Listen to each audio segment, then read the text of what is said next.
End of day or daily procedures. In this video, we just want to give you a bit of an overview on things to check daily in your system. That way you have a real good sense of what's going on and keeps everything on track. So let's kind of break it down. In the first part here, we want to check for scheduled work and appointments scheduled for today. The thing you want to remember is that anything that's scheduled for the current day, once this day goes by and it moves to the next day, those things are going to disappear. So if I have a scheduled work order or just an appointment, I either want to move it to a different date, could put the vehicle on site if you have a work order going, or just delete it if they're not going to show up at all. Okay. So we'll take you over and show you where that's going to be in just a minute. The one thing about these no-show appointments, so a no-show appointment is they didn't show up on that current day and it'll move them out to the no-shows, is you will not see them in the prioritization screen. So you're either going to see it in work in progress or in the scheduler. So that's the one thing you want to make sure you look at there. The next part here, check for upcoming appointments. You can look at that and then you can see what's scheduled coming in. I'll show you the different places where you can find that, which is going to be work in progress, prioritization, or scheduler. And then the last bit here is any materials that maybe need to be ordered. Maybe some parts have been looked up online, but they haven't been ordered in, or maybe I need to go pull some stuff from inventory, to get a work order pretty much current. And I'll show you how to quickly do that. So let's go over to the program here. So if I jump into my work orders from my home ribbon, you'll notice you see I have scheduled work for today. So I have an appointment, which is a little calendar with the 12, and then here I have a work order. Now, if I leave these sitting here at the end of the day at midnight tonight, what'll happen is it'll pull them from here and it's going to put them in the no-shows. So if that's the case, then here I have one from the 30th, and I want to put it back into the schedule. From here, I can just simply right click and I can go edit, which opens the appointment, and then I can just change the date. If it's a work order like this that's scheduled, they're not going to show up, then I can right click, do a quick edit, and then move it to a different date also. All upcoming appointments are going to be residing in future work here. Be down below on hold. And again, here's a future appointment for tomorrow. Now, if I go over to my scheduler,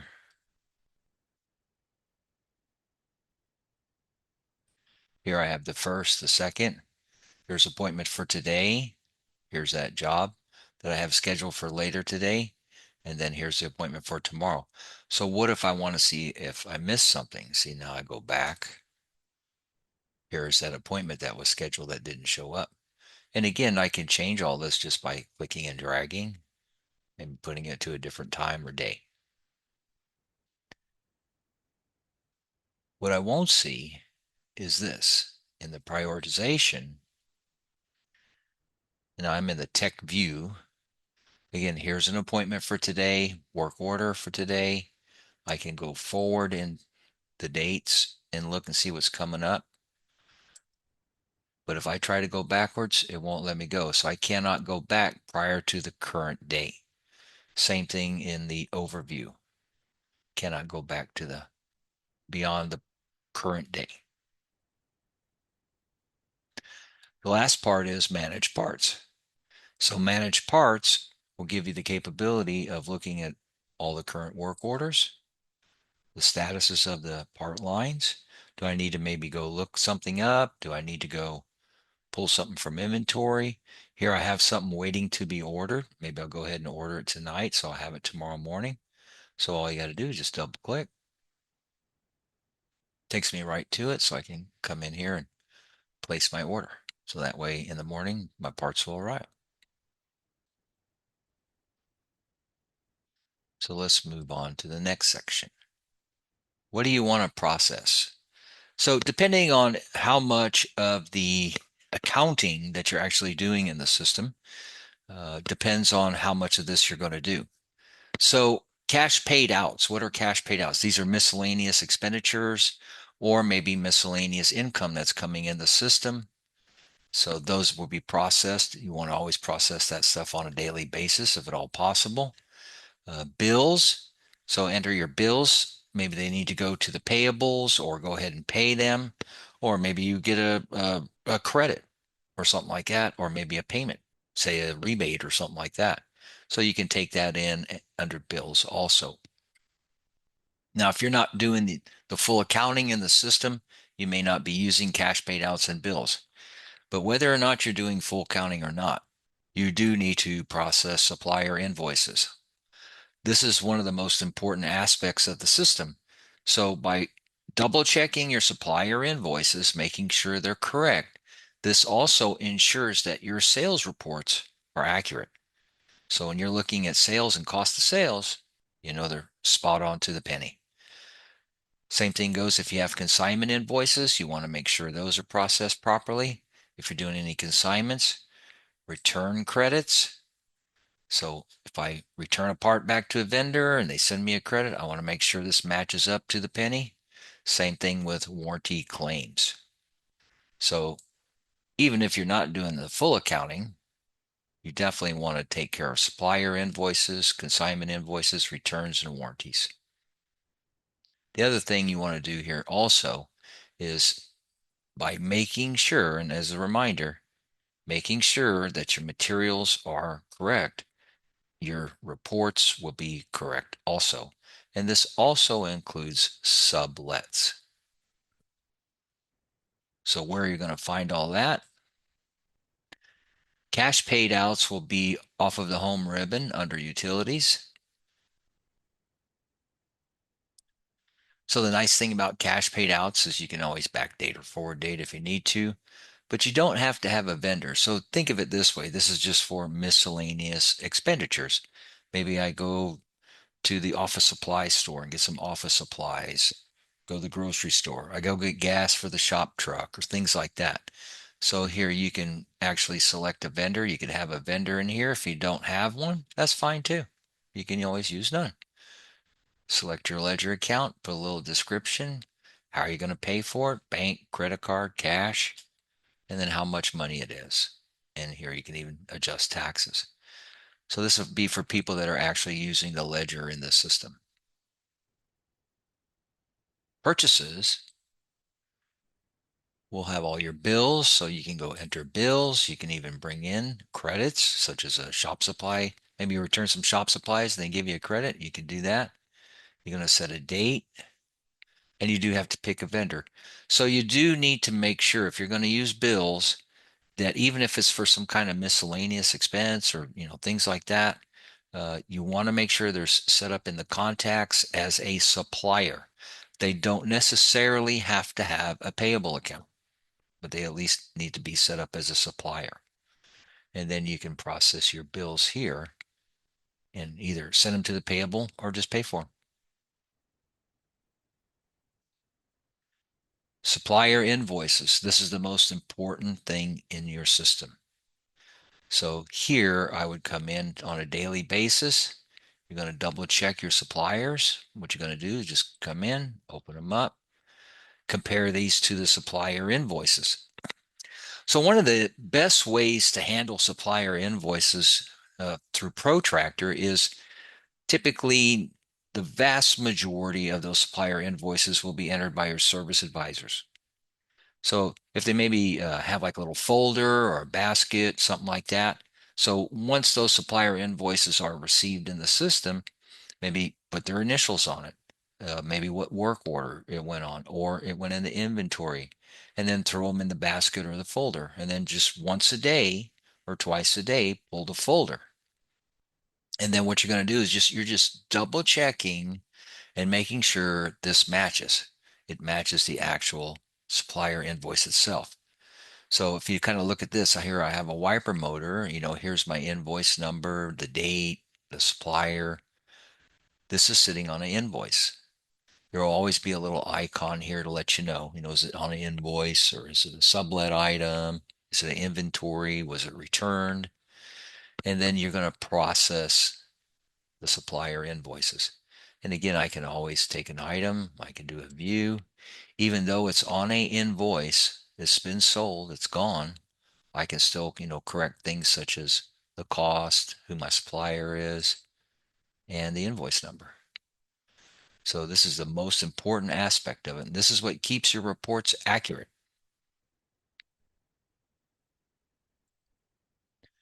Consignments. So as you sell consignments, it'll be listed here. And then when they come in bill you form, you'll move them to a consignment invoice and process them, just like you're processing supplier invoices. Items to be returned. These are items waiting to go back to the vendor. As you move them to the vendor, then they're going to be a credit slip.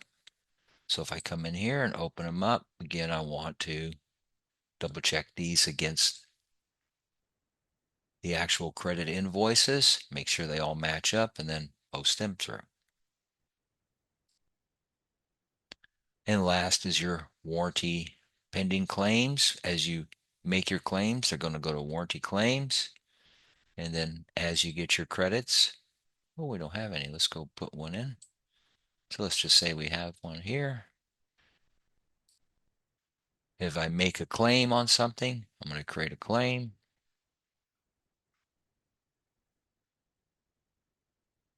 Hit OK. And then that's going to reside under warranty claims. And then I want to process this as I get the actual credit in my hand. No sense of processing any of this stuff unless you have the paperwork in your hand.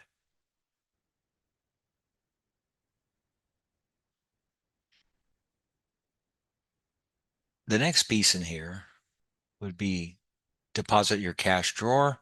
You can check it, make sure everything is correct there. Now, some people like to deposit their cash drawer daily. Some people do it once a week. A lot of people won't deposit credit cards until it actually goes to the bank and they make sure it matches to the balances. So it's really of your choosing on how often you want to do this. You can pull a couple simple reports to make sure you're tracking it properly if you like, which is the invoice summary and a cash receipt balance report. And then the last thing that we're going to talk about here is auditing your invoices. So a couple reports I'll show you, invoice summary and vital signs report. Now, keep in mind there's a very large amount of reports in our system. What I want to do here is just kind of give you something simple to work with so you can just, quickly and easily on a daily basis, check these items out. So your cash drawer is going to reside under banking. So you'll go to cash drawer. And again, here are my payment methods that have come in. Basically, all I'm doing is checking that, against credit cards. You usually get a settlement. So it's really easy to check it against a settlement. Now, if something is off, then hey, no big deal. I can right click. I can change payment method, put it to the correct payment method, whatever it is. And then I hit OK, and then now that moves it around. So if I want to pull a report daily, place to do that is go to Home, Reports. You can go into All Reports under Financials, Cash Receipt Balance Report. I double click it. Now again, you would set whatever date range you want to look at here. So I'm going to look at yesterday since this is all yesterday's stuff. Here's my invoice totals, credits, receivables that are charged, deposits received, deposits used, debits, visas, cash receipts, all that. And you can print this off if you like. Another report that you could use, and you could use it for this and for auditing, is going to be your sales reports. Under invoice summary. Now, the only bad thing about an invoice summary is that it's extremely long. So I'm going to execute this. Let me kind of minimize this a little more. You'll notice this is extremely lengthy. It's actually about a 9-page report. So what you want to do in a case like this is just, go to your column chooser, hit none, and then just go back and tell it what you want to see. I might want to know its invoice, the invoice number. I can look at names, account names, service advisor, who the technician is. I can look at totals. So you're just picking and choosing exactly what you want to see in here. I might want to look at GPs, hours billed. I can even look at taxes that are charged. And more importantly, see, I can even see method of payment, who the customer was. So I'm just filtering this down, to what you want. You pick and choose what you want out of this. And then here's all my totals. And if you want to put the totals to the top, I can go to summary and then I just move them to the top. So you pick what you want. Once you have this set, you just go to layout and you save it. So saving something is going to put it in what we call my reports. It goes by your login. So I might say, well, okay, this is my daily or something like that. Save my values, hit OK. See, now I have it sitting here ready to go. So think of it this way. At the end of the day, I can come into my reports, go to my reports, sales, and open it up. So here I can even change the date range or whatever, hit execute. There it goes. Total sales, parts, labor, sublet. The nice thing about this too is, you can always right click, you can drill down, get more details for each invoice, see. So now you can really start auditing the details. Pricing, quantities, totals, discounts, total invoice, costs. Is it correct? Very easy to audit this way. Another way you can do this is also through the vital signs. So if I go to sales, now I'm going back to all reports, vital signs, by service category. We'll look at yesterday, execute. And again, here's my parts, labor, sublets, costs, gross profits, dollars. Now, if I see something that maybe is out of line a little bit, maybe my gross profit, my parts profit's real low, like 22% here, I can right click, I can drill down, get details. Oh, that was for a tire. We didn't make a whole lot of profit on it. I can even right click and look at the actual package details themselves where it's all broken down. So you can see there's my 22%. So you pick and choose what reports you want to use. Again, this is just to give you a good idea of what you should be doing on a daily basis. And it makes it really easy to track and make sure that everything is correct.